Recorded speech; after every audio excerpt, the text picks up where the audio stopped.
Hi everyone, welcome to my kitchen. In today's Rose Ka Khana with Figaro olive oil, I'm going to be making everyone's favorite breakfast, Sabudana Khichdi. I'm going to be making the Sabudana Khichdi in pure olive oil.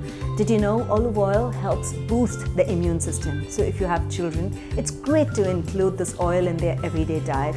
You'll see their immune system improve and health become stronger as well. So without wasting any time, let's just dive right in and learn how to make our favorite breakfast.